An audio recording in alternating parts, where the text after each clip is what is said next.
Hari ini gue ngobrol dengan Mas Pongki, seorang penyanyi, pencipta lagu. Wah, dari zaman dulu banget nih, kita langsung aja Mas Pongki. Aku tuh menghabiskan masa-masa kecil aku mendengarkan lagu-lagu Jikustik tau. Kok sama sama gue juga masa itu kecil kan gue. Anda kan yang bikin itu. Itu dulu, ini tolong jangan dimarahin ya. Iya. Karena namanya juga masih remaja waktu itu. Jadi kalau misalnya dengar lagu Jikustik di radio, terus tahu nggak yang pakai ini kaset kosong direkam mixtape ya namanya ya. Pokoknya di radio rekam gitu. Terus akhirnya dengerin tiap hari. Dulu tuh yang paling inget 1000 tahun lamanya. 1000 tahun lamanya ya. Itu pas keluar kan Jay-Z gitu kan. Iya, which is not our style sebenarnya itu. Sebenarnya bukan. Kenapa itu yang jadi awal-awal? Iya, namanya pengaruh ya. Sebagai penulis awal saat itu kita terpengaruh oleh Kahitna saat itu. Oke. Saya sebagai penulis lagu terpengaruh oleh Kahitna. Lalu gitaris Jikustik yang lama sebelum yang versi rekaman itu adalah penggemar jazz, namanya Henry. Namanya Mas Henry. Si Mas Henry ini sangat jazzer lah. Dia adalah memang musisi terdidik gitu ya. Jadi dia bukan otodidak. Tapi otonomi. Gak tahan kalau gak lucu. Susah nih.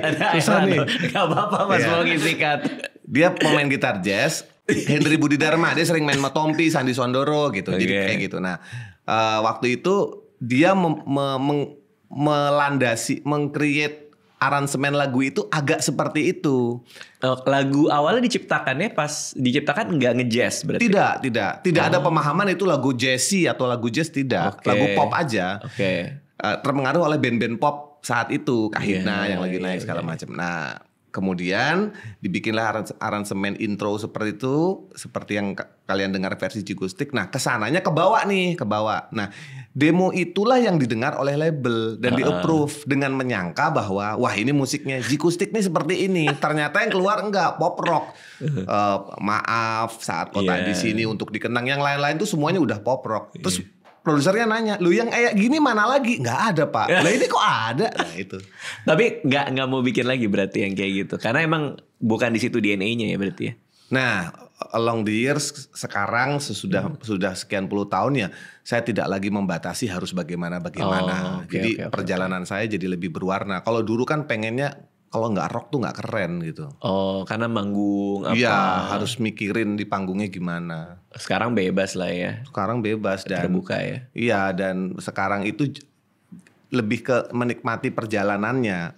Jadi sukses atau tidak itu sudah nggak bisa kita jadikan piala lagi, nggak bisa jadikan patokan lagi. Tapi menuju ke sananya itu yang nikmat. Betul. Karena kalau kita cuman berdasarkan angka doang, nggak akan ada habisnya kan. Tidak akan ada kok segini, habisnya. Kok segitu. Ntar kalau dapatnya gede, bisa lebih gede lagi nggak gitu. Nggak ada habisnya itu ya. Dan ketika kita siap di level pemikiran seperti itu, ternyata Tuhan menyediakan banyak kejutan di sini, di situ.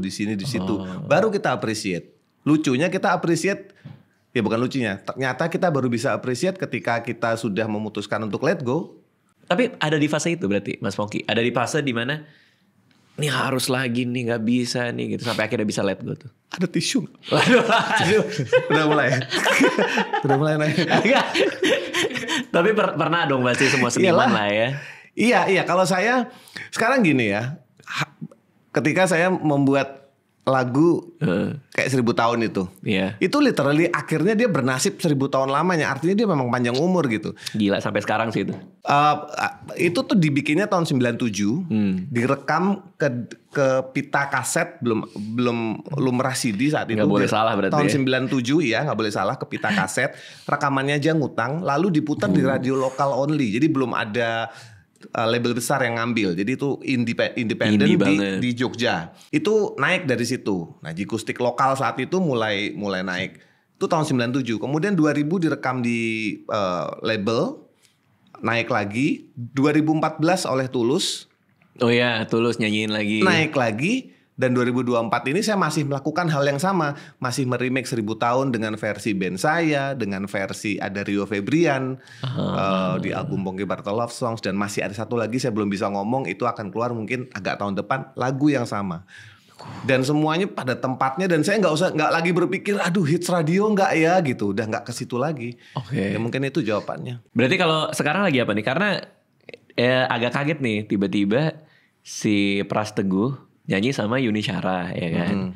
Rame itu kan aku follow-followan sama Pras juga rame. Tiba-tiba ternyata mempertemukan mereka Mas Pongki. Berarti tuh gimana tuh? Cerita apa gimana tuh? Ini berarti bener Mas Pongki yang menyatukan mereka? Betul 50%-nya lagi ada ceritanya. Gimana tuh? Jadi beberapa bulan lalu saya berpikir begini. Pada tahun 2014 saya sempat bekerja sama dengan sebuah label yang lagunya dirilis di restoran ayam. Oke. Ya. FKC. Jadi lu itu mikir buat punchline ternyata ya. Saya mikir buat mau cerita. Dia mikir punchline-nya apa ya? Saya selalu berpikir begitu. Ya. Saya rilis tahun 2014 itu yang ada tulusnya tuh. Lalu 2024 ini saya berpikir bikin lagi Jadi album itu yang ada tulusnya 1000 tahun lamanya itu adalah album kolaborasi. Jadi saya kolaborasi dengan berbagai musisi. Jadi sayanya agak ke belakang gitu sebagai songwriter. Ada nyanyi tapi dikit. Nah 2024 saya mau bikin lagi. Nah konsep itu saya bawa ke sebuah label namanya GMI. Si label ini. Saya tawarkan lagi the same concept. Beda lagu. Sorry. Ini maksudnya kalau yang dulu itu yang Mas Pongki ngerasa happy banget sama Tulus, lagu-lagu Mas Pongki yang lama dinyanyikan oleh Tulus, oleh Kotak, oleh Astrid, oleh Endah Enresa. Kolaborasi lah ceritanya. Sekarang sama Pras sama Trapesium. Kotak ya soalnya ya. Jajaran Genjang gitu ya. Catat materi. Terus udah itu ngerasa sukses lah ya, dalam artian happy ya ngelakuin yang 2014 itu ya. Karena kan teman-teman nyanyiin. Penjualan bagus. Lagunya terdengar. Jadilah mau bikin lagi nih. Mau bikin lagi 2024. Ketemu dengan label GMI itu. Somehow ternyata nggak ketemu nih. Waktunya nggak ketemu. Waktunya nggak ketemu. Ya intinya produksi tidak bisa dilakukan.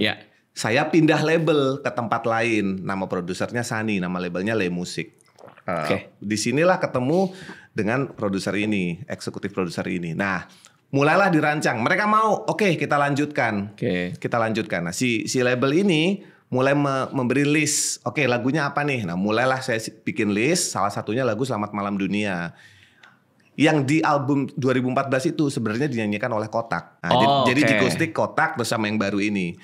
Selamat Malam Dunia ini karena si label itu punya artis Mbak Yuni Syara, ditawarkan dulu Mbak Yuni Syara. Artisnya Yuni Syara. Iya, disitulah ketemu Yuni Syaranya. Terus saya bilang, saya reputasi Mbak Yuni Syara baik di panggung maupun di streaming jadi masuk gitu ya. Cuman Mbak Yuni Syara pun setuju, kayaknya perlu ada yang muda nih. Nah, sesampainya di level itu kita mencari siapa yang muda nih. Karena Cipung terlalu kecil.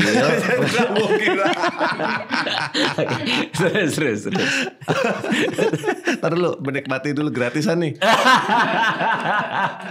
Terus kemudian Mbak Yuni bilang kita cari yuk. Lalu tersebutlah beberapa nama yang saya tidak bisa sebutkan nanti kecuali off air ya. Nama-nama ini. Nah nama-nama ini tuh kebanyakan mengghosting gua literally. Jadi kalau dilihat dari chatnya ini ngejawab nggak sih gitu. Terus ditinggal aja, nggak pernah di yes or no-nya tuh nggak ada. Siap aja, siap gitu ya. Siap, wah seru, ya siap, asik. Tapi udah diem aja gitu. Itulah yang saya herankan dengan keadaan yang sebenarnya serba mudah ini kok jadi susah gitu. Kesannya aku jadi kayak punya salah sama mereka gitu. Sampai menghilang aja gitu. Lah, udah kita lupakan. Mbak Yuni juga setengah mangkel, kalau bahasa Jawa tuh mangkel, kesel gitu ya. Tapi lebih ke gemes sih sebenarnya. Gemes gitu lah gitu. Terus lumayan kaget ya. Terus. Lalu Mbak Yuni dengan polosnya nanya ke anaknya. Namanya siapa anaknya? Lupa aku. Yang ada 2 tuh anaknya. Pokoknya dia nanya ke anaknya. Kalau Bunda mau nyanyi duet sama siapa kira-kira gitu. Anaknya bilang Pras Teguh aja katanya. Itu random banget sih. Nah itu dia 50%-nya di sini nih. Random banget. Pras Teguh aja. Terus Yuni langsung telepon ke saya. Tolong cariin Pras Teguh. Kata anakku dia cocok diajak duet. Terus Yuni Syara gini. Pras Teguh tuh yang mana? bahkan Mbak Yuni masih belum tahu kan? Masih belum. Tapi akhirnya kan? tahu dengan reputasi podcastnya podcast Pras, PWK. Yang dia nggak tahu mungkin kebiasaan bernyanyinya itu. Kalau saya tahu, karena aku ngikutin dan tahu dia di closet segala macam, aku tahu. Terus akhirnya aku minta tolong Soleh seperti biasa. Soleh is my everything guy. Kemana-mana lewat dia gitu. Akhirnya ketemulah teleponnya, aku telepon dan dalam sehari nggak sampai ya seharian lah, Pras langsung mengatakan iya. Nah, ternyata dalam sehari itu yang dilakukan Pras adalah dia bengong, dia shock. Kenapa gua? Terus kaget dia ya. Dia telepon bapaknya. Nah, kita hadirkan bapaknya Pras. Enggak ada. Dari sini dia masuknya. terus. Dia telepon bapaknya dan cerita kalau dia diajak nyanyi oleh Pongki dan Yuni Syara, dan bapaknya lah yang memberi support Pras. Dan Pras hari itu ulang tahun. Pas aku telepon tuh dia ulang tahun. Jadi dia merasa tuh kayak kado gitu. Dan dia mau dan dia 100% semangat. Dan terjadilah single itu. Wah, keren sih. Disinilah mulai terjadi kekacauan. Apa tuh? Single itu dikerjakan dan dirilis. Sementara yang tadinya label pertama yang tidak bisa kita ngerjain itu, yang ya, bukan menolak sih, yang menunda. Yang akhirnya saya harus pindah label. Itu ngajak lagi. Untuk membuat konsep yang sama. Padahal udah enggak. Udah jalan di sini, ya udah enggak. Karena dia ada slot rilis itu bulan Agustus. Bulan Agustus yang kita syuting ini bulan Agustus. Dia ada slot rilis bulan Agustus. Dan dia perlu barang cepat untuk jadi. Nah, akhirnya di saat yang sama saya mengerjakan 2 album. Dengan 2 label yang berbeda. Dengan konsep yang beda tapi mirip. Wah, kalau orang-orang lain kan kayak enggak sih, gue lagi oh ya udah gue bisa gue bikin 2 gitu ya. Itu dia. Makanya saya memerlukan bantuan teman-teman untuk saya menjelaskan ini supaya tidak salah sangka. Jadi lagi jalan 2 project. 2 project, 4 sebenarnya. Apa lagi? Ada 2 label lain. Oke, saya terangkan yang 2 ini teman-teman ya. Mohon pengertiannya dan waktunya. Tolong jangan pindah channel dulu. Oke, siap. Saya terangkan dulu. Jadi bahasa orang lama banget tuh pindah channel. Iya, terus. Project yang dengan Yuni Syara dan Pras ini akan ada mirip-miripnya lagi. Adik-adik yang lain lah. Ya, artinya single lamanya Mas Pongki sama Jikustik di remake. Tapi dengan suara orang. Saya sebagai produser aja. Bakal ada bocoran ya. Bakal ada Ari Lasso, bakal ada El Rumi. I'm so excited man. Ada El Rumi. Nah, itu akan berjalan dan sedang dikerjakan. Tapi yang keluar baru punya Pras dulu. Yang lagu lain ada yang boleh dibocorin dikit? Boleh. Ada Setia dengan Setia. Setia akan ada nanti sama Semi Simorangkir. Jadi ini memang kolaborasi top notch kalau menurut gua. Gua happy banget dengan kolaborasi ini. Tapi yang ini kan nawarin nih untuk bikin yang sama. Betul. Yang label GMI ini. Ini semua teman saya ya. Jadi saya cerita ini nggak ada musuh-musuhan, nggak ada. Cuman ini memang kondisinya tuh sekeos itu. Nah si GMI ini teman saya, dia menggandeng partner namanya Hadir Records. Nah Hadir Records dan GMI ini mengajak saya untuk bikin album yang kurang lebih seperti itu. Saya tolak dong. Saya bilang nggak bisa, ini sudah di sana. Kalian sih waktu itu nggak mau gitu kan. Mereka juga tapi gimana nih, Agustus harus rilis. Itu ngomongnya Juni. Dia hanya punya waktu 2 bulan. Kebetulan saya bersyukur, terima kasih Mama Sofi, karena Mama Sofi termasuk orang yang membebaskan saya untuk di studio, untuk create apapun. Jadi pada periode tertentu itu saya di studio bener-bener bikin tapi nggak tahu rilis kapan. Mungkin kayak nyetok gitu ya. Sorry, ini masih bikin itu masih aransemen lagu atau menciptakan lagu baru? Aransemen. Bikin aransemen. Lagu baru juga, tapi ini konteksnya sekarang lagu lama, cuman aransemen baru. Itu nyetok ada sekitar 7 lagu belum rilis. Nah 7 lagu belum rilis ini adalah lagu lama dengan aransemen baru. Mirip sebenarnya, di sana juga lagu lama dengan aransemen baru. Cuman ini lagu lama aransemen baru. Beda, sama ya? Bedanya yang di sana vokalnya orang, yang di sini vokalnya Pongki. I see. Nah bedanya di situ. Etika saya mengatakan harus dibedakan. Ini beda. Jadi semua happy. Tapi lagu beda dong. Lagu ada bedanya, ada samanya. Jadi ada lagu yang ada di sini, ada lagu yang ada di sini sama. Tapi yang pasti yang di sebelah sini itu suara Pongki lebih banyak. Suara Mas Pongki lebih banyak. Ya, kalau yang di sini suara orang lain, penyanyi lain. Dinyanyikan orang lain. Ya, contoh misalkan seperti yang kau minta, di sana Ari Lasso, di sini tetap Pongki. Gitu. Lalu inilah yang saya tawarkan ke label yang kedua ini. Dan mereka mengiyakan dan itu harus segera rilis bulan Agustus. Jadi mestinya yang ini rilis sebelum ini. Tapi yang ini nanti dibikin grafisnya ya tolong ya. Bikin 3D nanti. Jadi akhirnya malah ini rilis duluan karena mereka ada slot untuk rilis bulan Agustus. Dan saya mengiyakan project ini. Akhirnya muncullah Ponky Barata Love Songs yang kemarin baru launching di store di Kemang. Ponky Barata Love Songs ini berisi 7 lagu suara Ponky dan 3 lagu suara orang. Oke. Tetap ada suara orangnya, yaitu Rio Febrian, Kakei, duo perempuan Kakei, sama satu lagi Jemari Band. Jemari Band. Ya, membawakan lagu Maaf judulnya. Si Rio 1000 tahun lamanya. Si Kakei Tak Ada Yang Abadi. Nah, 10 lagu ini dirilis di store itu, restoran ayam, dan 7 lagu Ponky yang nyanyi. Jadi ini lebih kok kayak album solo Ponky. Cuman lagu lama. 7 Mas Ponky nyanyi, 3 orang yang nyanyi, 1 mesin jahit ya kalau. Singer. Oke, itu rilis sudah berarti. Itu sudah sedang berjalan. Akhirnya yang ini full albumnya belum bisa rilis dulu. Ini agak nunggu beberapa bulan lagi mungkin. Karena yang satu lagi mungkin hubungannya sama orang-orang lain. Sama slot waktu rilis hanya ada di bulan Agustus. Jadi harus yang satu lagi yang orang-orang lainnya nyanyi kan pasti hubungannya sama jadwal mereka kan. Kalau yang mereka siap. Yang ini apa yang ini? Nah, ini yang mana nih? yang orang lain nyanyiin. Oh, orang lain nyanyiin? Iya kan? Iya, betul. Kesulitannya di situ. Di jadwal orang kan? Exactly, betul. Oh, iya. Gimana caranya mengatur 2 project ini berarti? Karena kan pasti akan ada masanya di mana 2 project ini saling beririsan kan, untuk promo lah, untuk apalah gitu. Saya nggak terlalu mikirin itu problemnya. Itu kelebihan saya ya. Nggak pernah mikirin. Yang penting orang rilis aja ya. Nah, berkaitan dengan jawaban itu Dika, bahwa sebenarnya di tengah bukan simpang siur ya, dua double timeline yang terjadi itu, ternyata saya sebenarnya pun sedang menyiapkan ada 2 timeline yang berbeda lagi, jadi ada 4 nih. Project yang bersamaan juga. Yang pertama adalah namanya Ponky Barata and the Dangerous Band. Tapi dia itu santai. Karena itu projectku, aku rilis dengan labelku sendiri. Ponky Barata and the Dangerous Band itu merilis lagu-lagu lama semasa Ponky di Jikustik. Yang ketika saya sudah keluar, saya ingin, kan tetap saya bawain di panggung tuh. Dengan The Dangerous Band sebagai backup bandnya, sebagai pengiringnya. Tapi kayaknya nggak pas gitu kalau cuman mainin di panggung tapi nggak ada rilisannya.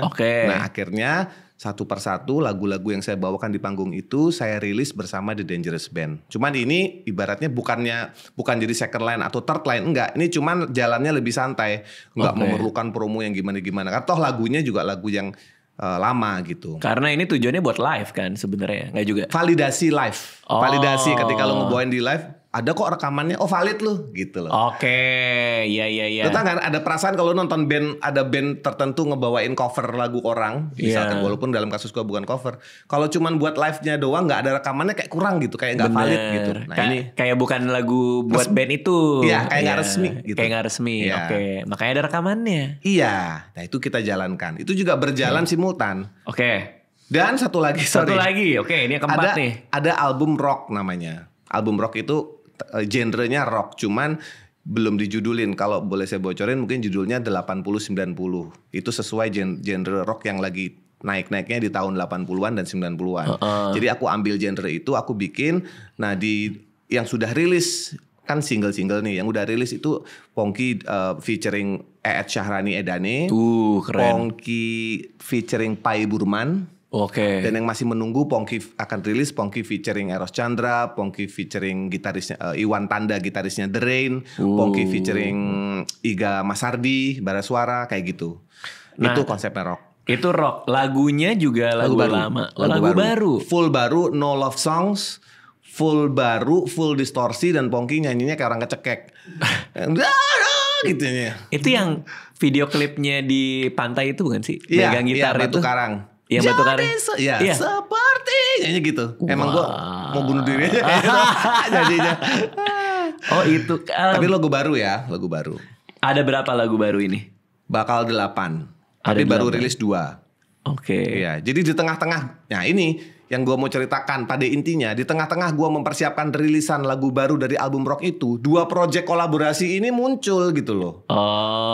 Jadi gue harus, karena menurut gue tuh waktu tuh masalah penting ya, jadi gue harus jalanin bareng. Ya udahlah, jalanin bareng aja. Tapi bener sih Mas Pongki, aku tuh ngerasa kayak udah sekarang ya kan, tahun ini aku ulang tahun 40 Desember nanti. Itu mulai ngerasa waktu makin cepat gitu kan. Nggak bisa kita ganti kan waktu itu. Akhirnya aku ngerasa kayak udah gue produktif deh, bikin apa aja lah gitu, mumpung masih ada waktu, mumpung masih sehat, ya nggak sih. Jadi kayak mungkin itu juga kali ya yang melandasi kayak ya udahlah gue kerjain aja, gue masih punya energinya gitu. Iya, dan saya tipe yang nggak mau nunggu orang lama-lama. Jadi kalau gue bisa kerjain sekarang konsekuensi belakangnya agak nggak terlalu gue pikirin, karena gue menghargai apa yang sudah diberikan. Kan istilahnya gini, kalau gue penganut yang pencipta itu, lagu itu gue cuman vessel aja, gue cuman mendapat ilham dari yang sudah ada, gue kelola dan keluar, yaitu gue dikasih aja. Lu bisa bayangin nggak apa yang mau gue sombongkan dari karya-karya gue kalau bukan karena dikasih sebenarnya? Nggak ada. Orang itu ngetop juga gue nggak tahu caranya gimana. Iya. Jadi ini aja ya, kerjain aja. Kerjain aja. Karena gue menghargai yang sudah datang itu, semua itu. Lagu baru, lagu lama bisa di remake, itu juga opportunity gitu. Dan ketika misalkan lagu lu dinyanyiin El Rumi, bakal didengar sama pendengarnya El Rumi, kan lu seneng gitu. Gua ya. Jadi dapat ini baru, pendengar baru. Iya, karena tujuan gua memang untuk memudahkan lagunya. Karena gue sendiri nggak mungkin tambah mudah. Betul. Oke, nah yang itu aku sempat lihat juga seliweran pop synth ya. Oh, synth pop. Itu albumnya gitu? pop. Itu dirilis di 2023, belum jauh juga dari sekarang. Jadi album pop itu isinya adalah lagu baru. Ini kalau udah ngomongin lagu baru seru sebenarnya. Lagu baru yang semua musiknya 100% menggunakan synthesizer. Jadi tidak ada analognya. Sebenarnya ini genre-genre yang ada dan tiada sebenarnya. Genre yang sebenarnya ngetop kalau di luar negeri, cuman nggak pernah terlalu tinggi. Kecuali di era-era 80-an ya. Electronic pop gitu ya. Electronic pop ini lebih spesifik lagi ke synth pop. Jadi synthesizer pop. Kalau electronic pop mungkin masih ada gitar analognya. Nah, kalau yang album pop ini konsepnya adalah synth pop, itu 8 lagu baru yang memang yang satu-satunya yang analog adalah suara saya doang. Jadi semua instrumentasinya synthesizer. Nggak bisa pakai Google AI. Nggak bisa, belum bisa. Nah, itu sedang aku rilis dan ya so far ya so good aja, biasa aja gitu. Tetap sih orang tetap nyari lagu lama, which is fine. Cuman as a songwriter, as a musician kan kita selalu mengupayakan hal-hal baru.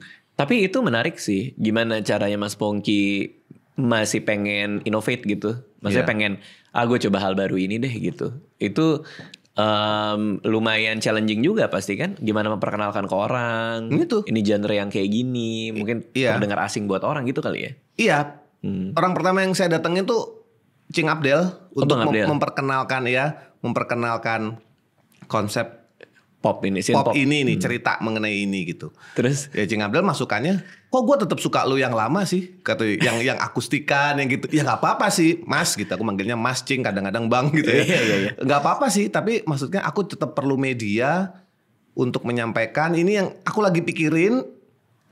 Sama nggak dengan apa yang lagi aku buat, itu aku perlu salurkan. Kalau nggak aku gila di Bali doang buat rilis terus nggak ngapa-ngapain gitu. Jadi aku harus make time untuk ketemu orang, ngasih tahu.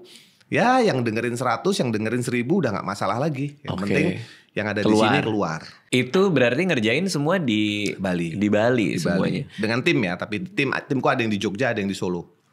Nah kalau yang ini yang rock kan udah beberapa single. Udah 2 single rilis. Berarti kan ada beberapa lagu baru lagi ya kan? Iya, itu lagu baru.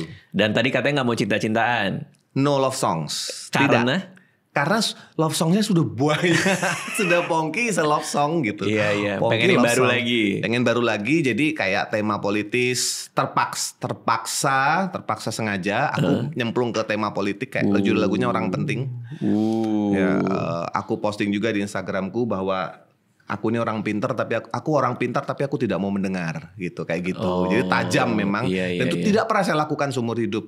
Dan itu aku getar juga nulisnya karena ternyata aku punya amarah ini ya gitu. Iya. Karena aku mencoba evaluasi diriku sendiri. Ternyata aku punya amarah ini ya. Ternyata kalau aku nulis ini kok masih ada emosinya ya. Ya udah aku tulis. Masih bisa produktif kayak sekarang tuh gimana sih proses kreatifnya gitu, Mas Pongki? Buat lagu baru deh, katakan lagu baru. Nomor satu kalau aku sih ya dalam situasiku adalah aku bersyukur keluarga itu paham. Suaminya kayak Sofi atau bapaknya anak-anak gue melihat gue tuh sebagai orang seniman. Jadi dia tahu saya tidak ngantor, dia tahu bahwa mereka itu sekolahnya dibayar dari royalti, literally terima royalti bayar sekolah gitu. Jadi bener-bener mereka tahu. Karena aku kasih tahu, nih ya bapak terima ini, uang sekolah kamu berapa? Ini ambil dari sini, bayar. Oh iya, dikasih lihat. Kasih lihat. Mereka tahu uang saya berapa. Oh gitu. Wow. Jadi tapi jadi bisa ngelola kan, maksudnya artinya kayak tujuannya. Iya kan, anak-anak jadi bisa, oh gue tahu nih keluarga gue segini, jadi gue harus bisa ngatur gini gitu kan. Iya, dan itu berbuah. Anakku yang pertama ada nilainya yang jelek, yang kuliah di Jogja, dia nilainya agak kurang bagus. Terus dia berhitung, kalau aku fail di mata kuliah ini, maka kemungkinan kuliahku akan nambah waktu nih. Terus dia ngomong takut ke saya, ngomong nanti konsekuensinya bisa gini gitu. Kenapa masalahnya? Ya nanti kan molor, berarti kan biaya lagi gitu. Aku mau nahan nangis sih ceritanya. Terus aku bilang, tugasmu belajar, gagal tuh biasa, diulang yang ngulang, kalau biaya bapak yang tanggung. Cuman kalau keterlaluan, ya kamu harus ikut membantu saya gitu. Ya karena dia tahu kan income itu aku jelasin dari yang ini begini. Karena mau nggak mau dua anak itu akan mewarisi nanti. Mau tidak mau. Semua IP-nya. Iya. Ya IP lagu dan lain-lain itu bisa diwariskan berarti ya? Bisa. Wah. Bisa. Puji Tuhan bisa. Nah, jadi artinya royalti akan ke mereka kan gitu kan. Nah, keluarga mendukung sehingga otakku ini ketika udah harus meng-create itu aku nggak punya halangan dari keluarga. Itu benar-benar berguna buat aku. Terus sama ya di Bali ngaruh juga sih. Semua waktu jadi lebih slow, organize ya. Karena aku ingat dulu ya pas zaman sekolah ada berita Mas Pongki nikah, melamar Mbak Sofi. 2003 itu infotainment tuh. Terus ceritanya ada ngelamarnya tuh dengan ngasih lihat berapa uang ya kalau nggak salah. Iya. Gimana sih ceritanya? Itu obrolan tolol aja sebenarnya. yang Sofi ceritain gitu. jadi Sofi ini kayak aku, orangnya suka cerita juga. Jadi pada saat aku ketemu Mas Sofi, aku kan menilai kalau aku nggak segera lamar ini orang nanti akan diambil orang gitu. Mikirnya kan gitu doang tuh. Padahal kan aku nggak punya apa-apa juga saat itu. Lalu aku bilang, demi aku meyakinkan dia bahwa kalau lu bilang oke itu maka hidup kita akan baik-baik saja. Aku mengeluarkan semua hartaku gitu loh. Maksudnya mengeluarkan tuh ngasih lihat, kasih tahu. Mau nggak nikah sama aku? Ini yang aku punya. Gitu. Jadi aku terbuka di depan. Aku punya gitar 5, itu gue banggain tuh. Gitar 5. Terus aku punya CD sama kaset, aku tunjukin koleksiku. Memang setembok sih saat itu ya, sebelum akhirnya zaman digital. Aku nggak punya rumah, aku belum punya mobil yang proper. Sama di rekeningku ada uang 5 juta nih. Tapi itu keren sih. Ya untung dia gak nganggep itu punchline ya. Karena dia gak nganggep itu punchline. Pada saat itu reaksinya gimana tuh? Serius loh gitu doang. Nggak, ternyata dia pun gak terlalu memandang. Jadi dalam dunia dia, akulah pria yang serius gitu. Untuk membina ini. Nggak pernah ketemu yang begitu. Jadi dia mungkin ngasih celahnya karena itu, bukan karena jumlah. Betul.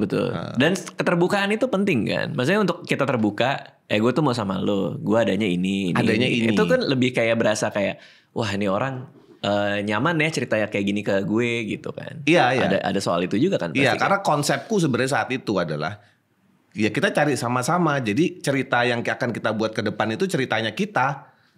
Bukan cerita gue punya lebih, lu ikut gua, bukan. Itu pemikiran romantisnya saat itu begitu. Iya. Ada 5 gitar tuh. Ini aku lagi nyari gitar. Mas Pongki, aku lagi mau beli gitar. Lagi nyari-nyari. Terus mau yang warna-warnanya lucu kan. Terus kemarin nih lihat di Tokopedia, ya kan. Ada gitar lucu banget warna pink, ya kan. Gitar lucu banget warna pink ala-ala Les Paul gitu. Mereknya Sofi. Mereknya Sofi. Itu gue yang buat. Makanya pas begitu lihat di Tokopedia milik Pongki Barata. Betul. Itu gue yang buat. Itu gimana ceritanya? Gue kayak, hah? Ini gitar pink ini lebih random lagi, lu kenapa nyari-nyari begituan? Nyari apa tuh? Iya gitar gitu maksudnya. Gitar pink. Kok bisa lu sampai cerita ke gue itu random sekali sebenarnya. Itu random banget. Aku juga ada. Di Tokped ada yang jual. Di Tokped ada yang jual. Iya. Dijualnya kemahalan tuh, belinya nggak segitu gue tahu. Oh, itu bikin sendiri. Oke, jadi itu yang jual kan orang ya, bukan gue ya. Iya, Jadi, betul. Jadi ada momen di mana gue kecanduan sama gitar. Sama. Literally candu, sampai sekrup aja bisa gue bahas nih. Ini sekrup ini akan ini beda nggak ori? Padahal cuma sekrup doang. Pantesan kemarin aku lagi ganti pick guard. Mas Moki DM kan? Mulai nih ngoprek-ngoprek ini. Iya lagi. Itu pick guard nggak penting sebenarnya. Tapi nggak ada urusan mas sound. Tapi gitu. Oke. Kenapa? Mas Moki itu pick guard. Aku ini sendiri. Apa namanya nyari pabrik di Bandung. Bikin sendiri itu pick guard. Iya, dipotong sendiri. Potong sendiri. Segila itu terus. Bandungnya Stranov mungkin ya? Bukan. Ya? Oke. Nah, ada masa di mana aku tuh tergila-gila sama gitar. Okay. Lalu aku punya impian mendesain gitar sendiri. Okay. Berdasarkan desain-desain yang populer tentunya. Bukan artinya aku gitar builder, bukan. Tapi mau speknya sesuai yang aku mau lah. Okay. Nah, kemudian ketika ngebuat itu, si tukang yang buat itu kan nanya, ini mau dimerekin apa? Oke. Nah, terus speknya apa? Speknya? Ya kayu mahogoni standar kayak Les Paul sebenarnya. Cuman pickupnya 3. Bukan single coil itu, mini humbucker. 3 mini humbucker, pink sparkle itu.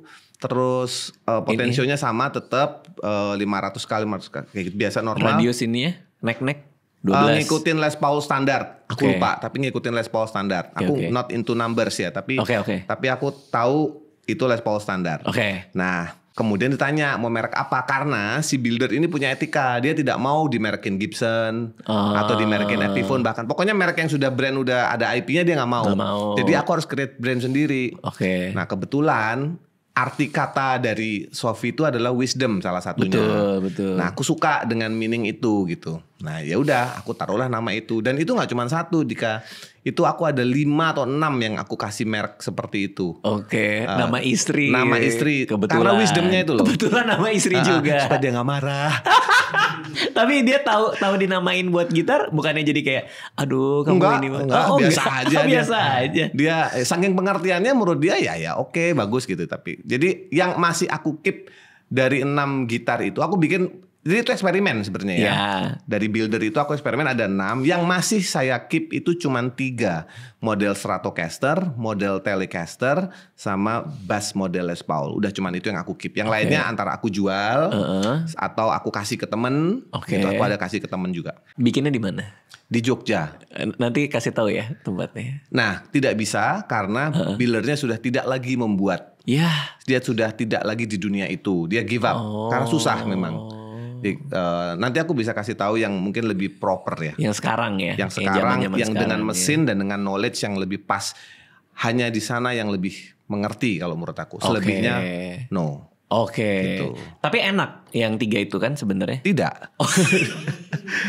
Pantesan udah gak bikin lagi. Tidak, tapi aku adjust lah. Jadi itu kan perjalanan John Mayer aja tuh 2 tahun untuk bisa meng-approve. Kalau kita sok-sokan dalam 4 bulan bisa jadi gitar, kayaknya nggak gitu deh gitu. Maksudnya signature-nya John Mayer? Iya, untuk bisa nge-build gitar se-perfect itu 2 tahunan. Bolak-balik baru approve ini finalnya gitu. Nah, kalau kita pengen 4 bulan terus berharap gitarnya bagus, aku sih nggak yakin. Nggak yakin. Ini untuk warning aja. Banyak gitar builder yang bagus, mungkin ada salah satunya lagi nonton. Tetapi namanya adjustment itu untuk musisi spesifik. Kalau aku mau nge-build gitar, apa yang harus aku lakuin? Misalnya ketemu lah, nih buildernya ada nih. Terus apa? Cerita aja gue maunya ini gitu. Menurut aku paling gampang, lu harus punya dulu satu gitar yang proper, yang bener, yang lu suka. Jadi contohnya langsung itu. Jadi kalau nanti debat dengan pasti kan ada proses debatnya tuh. Nah, ya ini yang kita debatin itu tuh parameternya jelas gitu. Misalkan Telecaster ya Telecaster dengan neck yang 72 atau 60, 60s, 50s tuh beda. 70s, 60s, 50s kan beda-beda tuh. Iya ininya nih. Ya kalau Eros kan 50s misalkan. Dia kalau ketemu yang 70s nggak terlalu suka. Ada alasannya karena tangan Eros begini, lekuknya begitu. Terus ketika alasan yang menurut saya dan Eros adalah dibuat-buat juga sih lo sebenarnya. Tapi kan seru geeking out ke itu, jadi nerdy ke situ seru banget. The journey yang tadi gue bilang. Perjalanan kita untuk suka gitar kan gitu-gitunya itu yang kita nikmatin kan. Ya gitar. Buat istriku gitar ya gitar. Tapi buat kita terong. Buat kita lebih dari itu sih. Journey-nya itu loh, mengumpulkan spare part-nya, nyari di eBay, dapat spare part ini. Iya lagi. Terus berarti ya aku harus punya satu model yang nanti suka. Ceritain yang kayak gini, nanti tambah kurangnya tinggal didiskusiin. Lebih baik begitu, karena perdebatan lu nanti akan lebih singkat. Oke. Karena si builder tuh punya taste loh. Punya preferensi, punya taste sendiri yang dia akan punya kecenderungan ngikutin itu. Oh, oke. Tapi bisa kan ada gitar builder yang layak? Ada dong tentunya di Indonesia kan ada lah ya, seharusnya. Jawaban gue begini, lu ke Amerika cari pembuat gamelan, ada nggak yang keren? Pasti ada. Kita optimis ya. Cuman mungkin tidak seperti buatan gamelan Indonesia. Yang otentik. Oke. Iya paham. Tapi yang namanya ilmu kan bisa dikejar. Iya. Ya pasti ada gitu. Oke. Tinggal nyarinya aja. Okay. Tapi yang gitar yang dibuat itu aku pernah pakai manggung sih, nggak ada problem. Oke. Ya, cuman tidak seperti gambaranku 100%. Oke. Ya karena lagi-lagi ya 4 bulan kan. Waktu itu kan 4 bulan. Sedangkan John Mayer-nya 2 tahun. 2 tahun workshopnya. Oke. Nah, berarti ada berapa gitar sekarang Mas Pongki? Ada nggak ada di banyak ya berarti sekarang. 10 ada dong.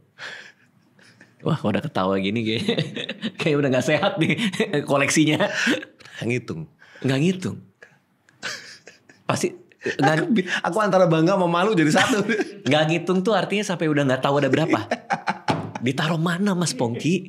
Di rumah? Taruh-taruh di gitu? Di studio ya ada di Jogja, ada di Jakarta, ada di Bali. Wah. Aduh parah deh gue cerita. Jangan ditiru guys, itu namanya gear acquisition syndrome. Gas. Gini deh kalau gitu. Tapi ada penjelasannya kenapa itu terjadi gitu. Karena suka kan? Itu pasti. Yang kedua tidak semuanya saya beli. Hah? Maksudnya gimana tuh? Enggak semua gitar yang saya punya dapat dari beli, dikasih support gitu kayak gitu-gitu. Itu dikit tapi. Penjelasannya cuman gitu. Yang paling enak deh, aku lagi nyari gitar. Hari Sabtu aku mau nyari gitar soalnya, lagi mau keliling. Paling enak buat Mas Pongki. Oke. Saya tidak beriklan secara iklan promo gitu enggak, tapi memang bukan kebetulan saya termasuk PRS International Artist di websitenya itu ada. Jadi memang kalau ditanya gitar apa yang proper buat saya manggung dan rekaman, fungsi ya. Itu benar-benar saya pakai PRS. Kenapa? Karena itu kayak orang saintis bikin gitar gitu loh. Tapi hatinya hati musisi gitu, tapi matematikanya saintis gitu loh. Paham sih. Ya, presisi. Kan dia ada yang neck pendek tuh yang 245 PRS 245.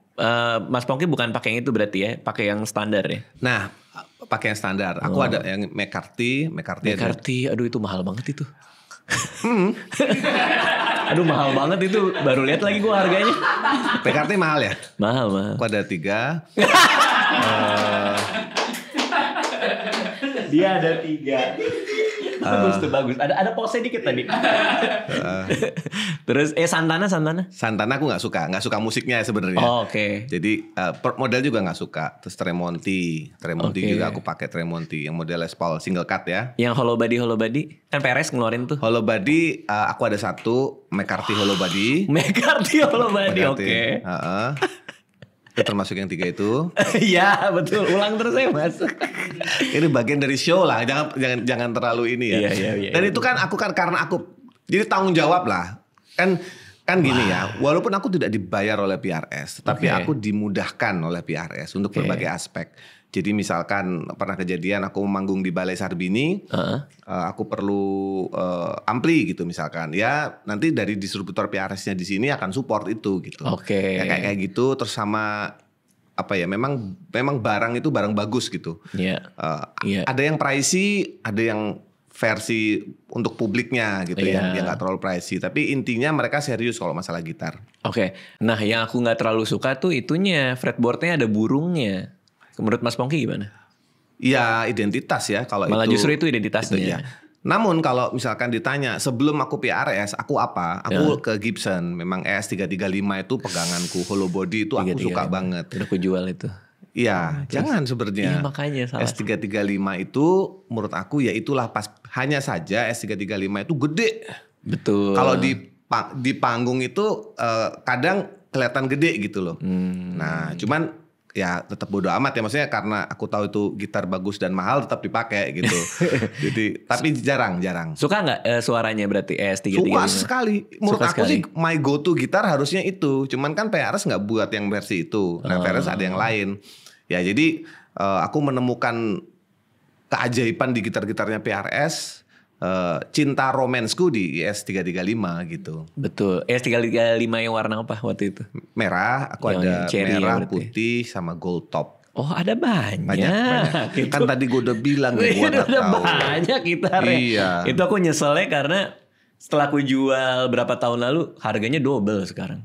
Udah gak masuk akal. Padahal ya, kalau kayu gitu, bedanya sama elektronik. Kalau elektronik gak pernah naik. Oh, kalau kayu makin naik. Kalau kayu makin naik, makanya udah nggak masuk akal sebenarnya. Harga-harganya, menurut saya ya, nggak masuk akal. Tidak mas. masuk akal. Nggak masuk akal, Mas. Plus dolar rupiah kita kalah sama dolar ya, jadi itu penyebab juga. Yang pusing semua sih, semua pusing masalah ini. Iya. Nah, untuk yang album rock, gitar yang dipakai itu berarti PRS, kan itu kan gitar heavy banget pasti. Ada 2 lagu yang sudah dirilis. Yang pertama judulnya Orang Penting. Yang Orang Penting itu aku pakai gitar aneh sih. Aduh, aku lupa mereknya. Pokoknya dia modelnya Explorer gitu, merah, tapi itu made in Japan. Jadi bukan PRS. Nah, tapi pengerjaan produksinya PRS. Waktu semua rekaman. Waktu terus yang kedua judulnya Batu Karang itu pakai PRS. Nah itu PRS-nya aku bawa ke pantai gitu kena ombak. Wah gambarnya keren. Begitu pulang karatan. Sayang banget. Ya yang goblok gue memang. Harusnya. Nah terus terakhir nih buat yang project yang paling deket yang mau keluar lagunya apa nih? Kan ada 4 nih. Oke. Yang Pongki Barata Love Songs yang sama Restoran Ayam sudah rilis, itu sudah berjalan dengan sendirinya. Kemudian yang terdekat adalah dengan Pongki Barata and the Dangerous Band. Itu apa yang dekat? Rilis September, judulnya Untuk Dikenang. Untuk Dikenang itu versi remake-nya Pongki and the Dangerous Band lah. Dulunya lagunya Jikustik. Sambil mempersiapkan yang album rock ini. Sambil mempersiapkan yang kolaborasi ini itu juga harus diselesaikan dengan beberapa artis yang satu lagi gitu, harus beres. Kendala dengan kolaborasi itu waktu sih pasti sih. Tapi nggak dalam 2 bulan ada project kelima nggak dong? Nanti dulu kan. Ini Sofi udah minta nih. Ternyata ada, tapi kan Sofi nanti yang promo kan Sofi. Tapi kan aku kepala produksinya jadi ya harus ikut. Kalau untuk Pongki sih kayaknya enggak deh.